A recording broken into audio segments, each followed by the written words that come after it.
If you were to look at Britain on a map today, you would be forgiven for thinking that its borders only encompass the British Isles.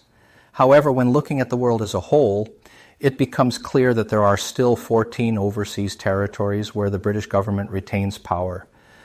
From Gibraltar at the entrance to the Mediterranean to the Falkland Islands in the South Atlantic, these territories represent the last remnants of Britain's once mighty empire. At its height, a little over 100 years ago, the British Empire covered 1/4 of the world's landmass and ruled almost 1/3 of the global population. It was famously described as the empire on which the sun never set. The foundations of the British Empire were laid long before Britain formally existed as a unified state.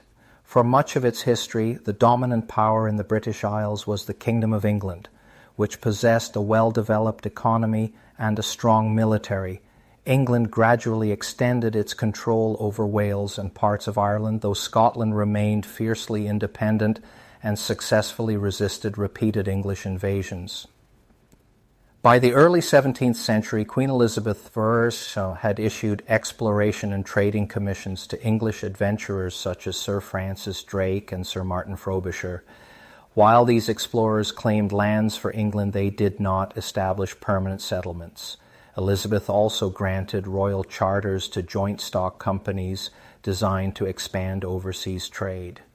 Notable examples include the Levant Company in 1592 and the East India Company in 1600, both of which were granted monopolies over English trade in their respective regions. When Elizabeth died in 1603, the English throne passed to James VI of Scotland, uniting the crowns of England and Scotland under one monarch, though the two kingdoms remained politically separate. During James's reign, efforts to establish overseas colonies intensified. Colonies were governed under three main systems: crown colonies ruled by royal governors, charter colonies governed by corporate charters with greater political freedoms, and proprietary colonies run as commercial ventures by individuals or companies. One significant early colonial experiment was the plantation of Ulster, where Protestant settlers from England and Scotland were relocated to Northern Ireland. This organized model of colonization later became a blueprint for English expansion in the Americas. Throughout the 1600s, England established colonies in North America and the Caribbean, while also expanding trade networks in Africa and Asia. The Royal African Company, founded in 1660, became a leading participant in the transatlantic slave trade. Meanwhile, Scotland attempted to establish its own colonies, but most failed. The most disastrous was the Darien Scheme of 1698, an attempt to establish a Scottish colony in Panama. The project collapsed due to disease, starvation, and Spanish attacks, plunging Scotland into economic crisis. In the aftermath of this failure, many Scots viewed union with England as the only viable path forward. Following political upheaval during the Glorious Revolution and concerns over succession, the Acts of Union were passed in 1707, uniting England and Scotland into the Kingdom of Great Britain. In the decades that followed, Britain fought several major wars against European rivals, gaining significant overseas territories as a result. The 18th century saw Britain emerge as the dominant colonial and maritime power. Victories in wars such as the 7 Years' War brought control of Canada, Florida, and numerous Caribbean islands. At the same time, the British East India Company expanded its influence across India, becoming the leading military and political power in the region after the Battle of Plassey in 1757.